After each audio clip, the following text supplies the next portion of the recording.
It's Halloween, October 31, 1936, and just outside of Pasadena, a group of men with a grant from Caltech are about to test fire a liquid-fueled rocket engine and give birth to a lab that would eventually come to be known as NASA Jet Propulsion Laboratory. The man at the switch is Jack Parsons, a self-taught rocket scientist with no formal education. He's also a disciple of Aleister Crowley and the high priest sorcerer of the Agape Lodge, a mystic commune of sex, drugs, and free love that practice black magic and sorcery in the hills of California. 16 years later, in 1952, he will be financially ruined, desperate for job prospects, under investigation by the FBI, and dead, killed in an accidental mercury fulminate explosion in his home laboratory. But how did he get there? And was this really an accident? Today, on How to Drink.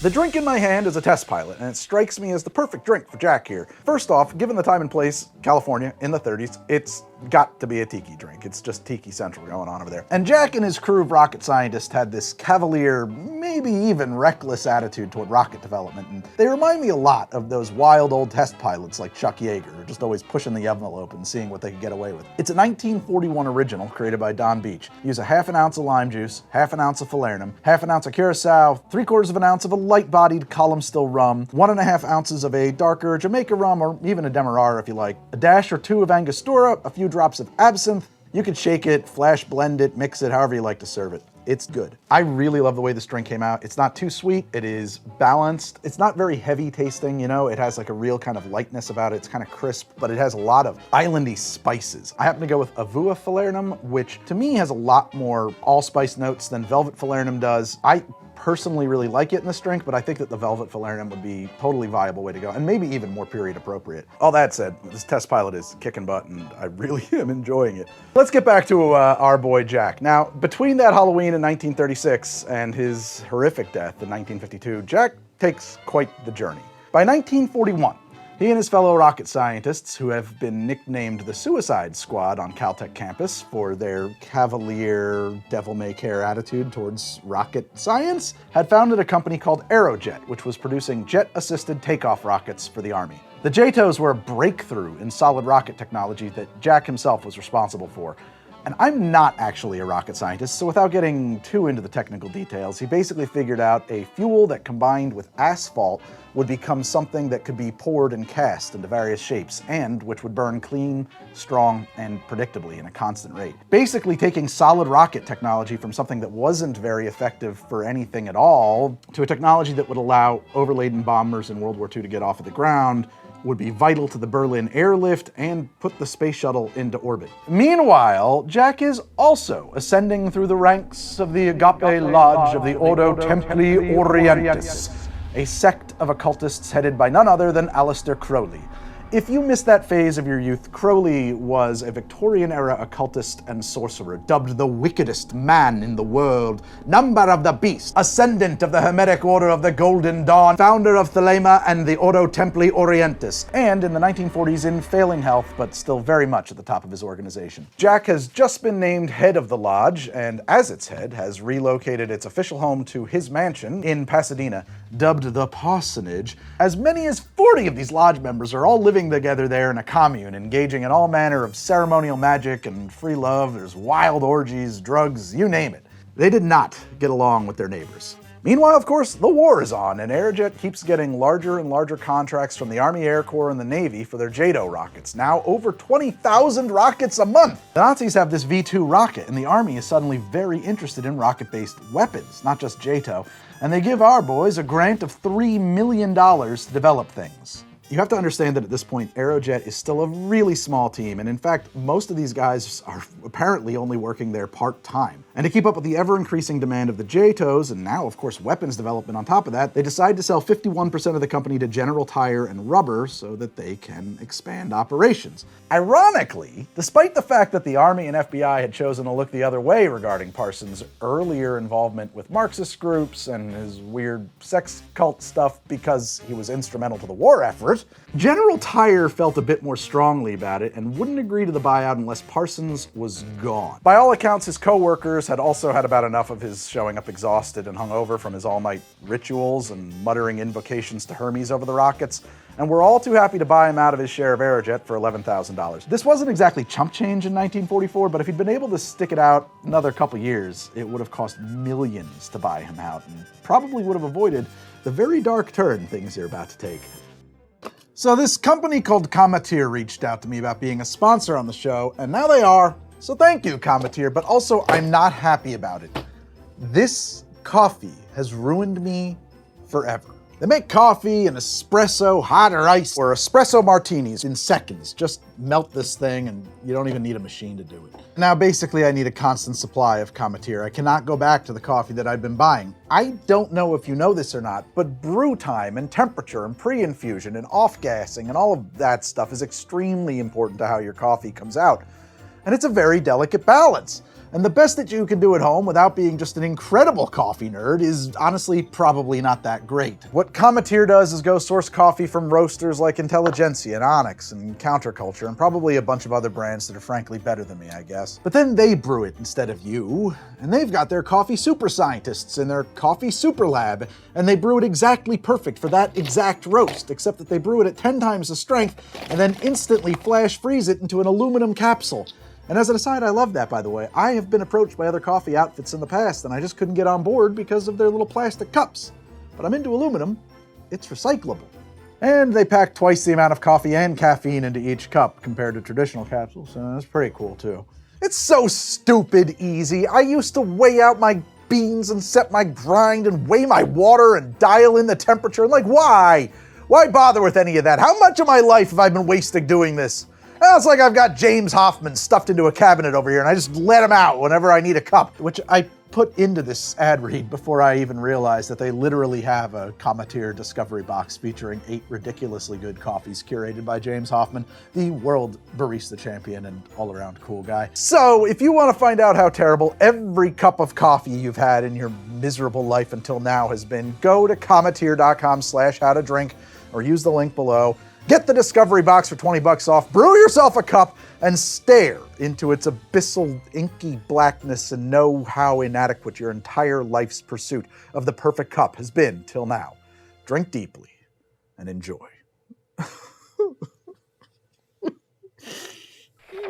I wanted to come up with an original drink for Jack, and as I said, this story, it's the 40s, it's California, we're doing tiki. It's gotta be a tiki drink. Thematically, I like this idea of it being a riff off of A Missionary's Downfall because they just kind of connect up in so many different ways. Because, you know, a parson is kind of a priest, right? Like Jack Parsons, so missionary, right? Jack is, in fact, kind of a missionary for Thelema in the Ordo Templi Orientis, and well, a downfall is on the way. So I call this a magician's descent. A missionary's downfall is usually straight up a blender drink, but mine is gonna be flash blended in that guy over there because I don't have a blender that I like the way it looks on the show anymore. But you should maybe blend yours. Quick aside, I restored that sucker. That was a gift from one of the members of my Patreon who's hanging out in our private Discord. That is an Arnold number 15 mixer, and I think it has to be from before 1914 because almost every single one of these, if you look at them online, it'll say patent, I think 1914. Mine says patent applied for. I've never seen that anywhere. I had to rewire the entire thing. It was kind of crazy. I was posting about that a lot in our private Discord. If you want to hang out in there and see me tinkering with old machines and stuff like that, it's one of the many benefits you'll get as a member of my Patreon. And I didn't plan to put this in the episode here, but it seems as good a time as any. I have to say that without Patreon, I cannot keep making this show. So if you really like this show and you want access to our private Discord and the How to Drink app and maybe some of our pins and all of the very many benefits that go along with that, I would be humbled if you would go take a look at the Patreon and see if there's anything over there that'll make it worth your while. And if there is, I'll see you in the Discord.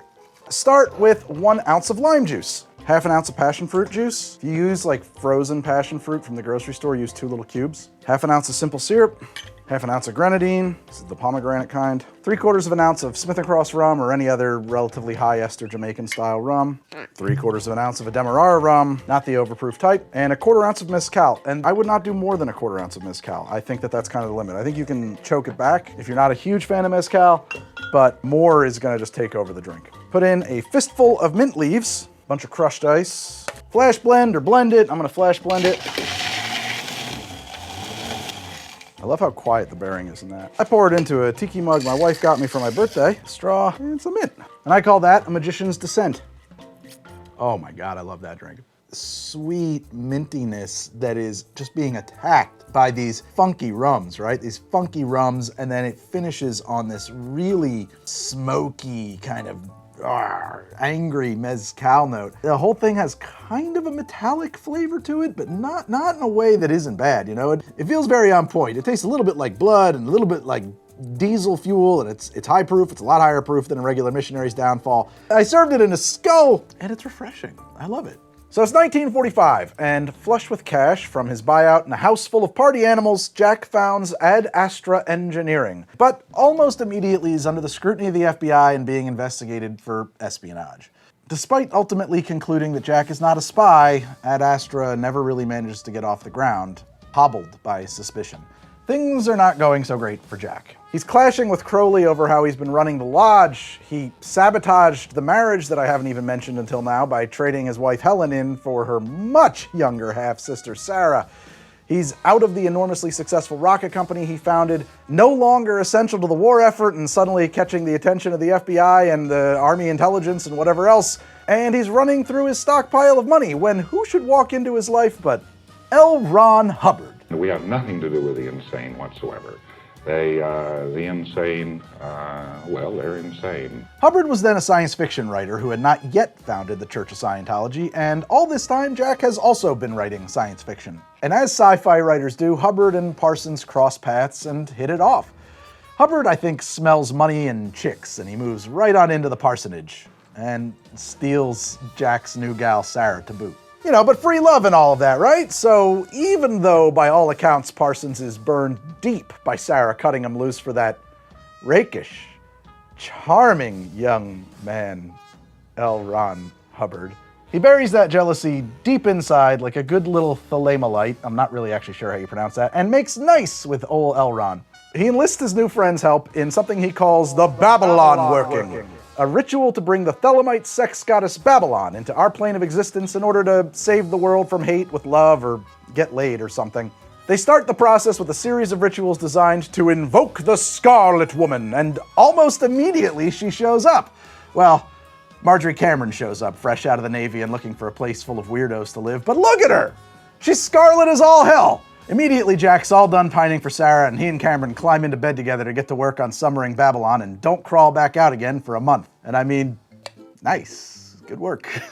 When they do finally emerge, and I hope at least shower off, Hubbard and Sarah have got a pitch for Jack. Now, you've got a nice little pile of cash, and I'm an accomplished Navy captain. We're gonna form a company that we'll call Allied Enterprises, financed by you. Me and Sarah are gonna go down to Florida to purchase yachts, and we'll sail them through Panama back to California and sell them for profit. And I think we can use the fact that this sounded reasonable to Jack to assume that we have achieved new levels in drug use, because even if Hubbard wasn't lying, and he is lying, that is an absolutely idiotic business model. Also, Hubbard was absolutely not an accomplished Navy captain. Despite the official doctrine of the Church of Scientology claiming that he'd won every military award twice and fought in every theater and single-handedly won the war, in reality, he was a junior officer in the Navy who in his career had been given command of a boat on 2 occasions. The first was an old fishing trawler that the Navy had commandeered to patrol a harbor. And within 5 hours of being given this boat, Hubbard was convinced that he'd found a submarine and went to war on it like Quixote tilting at windmills. They promptly removed him from that command, but somehow he managed to get command of another boat.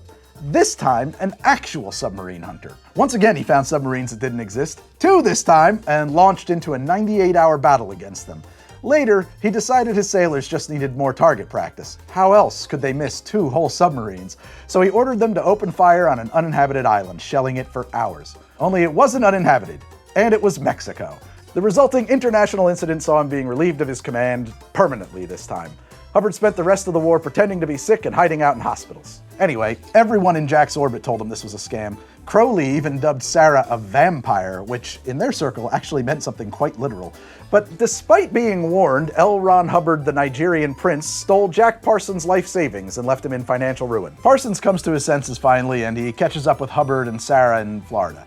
He claims to have prevented them from leaving port with their stolen boat by conjuring a hurricane, and he also sues them. Hubbard apparently never had any intention of sailing to California at all. Ship's logs and his filings with the Navy indicated that China was his destination. Sadly, Jack was only able to recover the tiniest fraction of his savings. Jack was forced to sell the parsonage and take any work he could get to make ends meet. I actually read one account that said he'd worked at a gas station for a while. At some point from that very low place, he does manage to land some consulting work, starting with North American Aviation, where he worked on solid fuel rockets and jet propulsion that would eventually go on to be part of the Navajo missile program.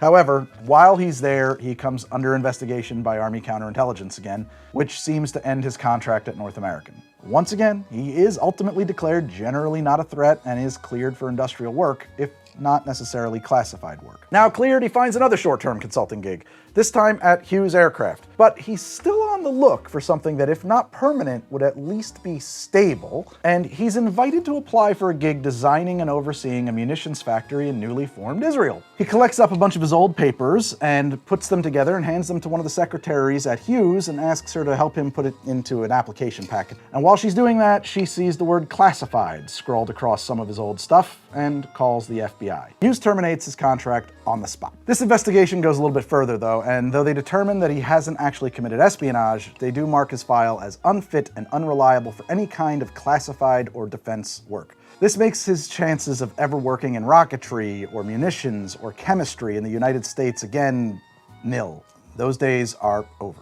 He founds Parsons Chemical Manufacturing Company to produce pyrotechnics for the film industry, though, to make ends meet. It's kind of bleak until a golden opportunity comes along. He gets an offer from the Mexican government to design and supervise construction of a munitions plant. The better gig, apparently, was still the one that was waiting for him in Israel, but because of his clearance issues, he literally couldn't get a passport and therefore couldn't get to Israel. But at that time, you didn't even need a passport to travel to Mexico. You just drove across the border with a nod and a wave. You could take the job in Mexico and while there, make arrangements to proceed to Israel without even heading back to the US. He and Cameron start packing their bags and they're ready to go when at the last minute, a rush order for some pyrotechnics for a film come in. Now, I don't know what film it was. I've looked, and I can't find any indication that anyone knows what film it was. But the day before he's supposed to drive to Mexico, he's working in his home laboratory mixing up explosives for the movie when disaster strikes. An explosion rips through the garage, severing his arm off, breaking his legs, punching a hole through his face, and burying him in rubble. He died 36 agonizing minutes later on the way to the hospital. When they notified his mother of her son's death, she immediately took a fistful of sleeping pills and joined him.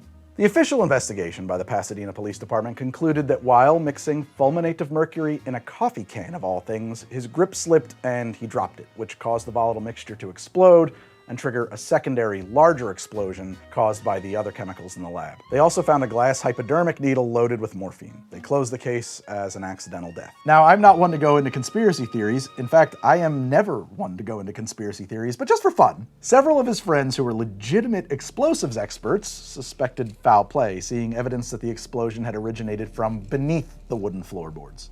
And I don't think the Pasadena Police Department had literal rocket scientists on hand for this investigation to refute them. Furthermore, in his final days, Parsons was convinced that the FBI were actively following him. And yes, that does sound like drug-induced paranoia. It also sounds like something the FBI, particularly in the 50s, would do. When a former military rocket scientist who's been under investigation several times for ties to Marxist groups and espionage tells his friends and associates that he's headed to Mexico to build a weapons factory and starts packing his van, I do kinda wonder who placed that phone call for the last-minute pyrotechnics. If you rigged a bomb in a garage, you would need to make sure that the target was gonna be in there. It's not like the FBI wasn't in the habit of arranging little accidents like that, you know? And so, on June 17th, 1952, the 37-year-old Jack Parsons, who had dragged this country into the rocket age through self-taught science and mystical occult alchemy, died in an explosion of white-hot hellfire. An accident? A murder? Or a debt collected by fell powers from their strange realms beyond the shores of Carcosa and the limits of our earthly understanding. Ad astra anima obscura, ad astra Valerian, ad astra et ultra. See you later.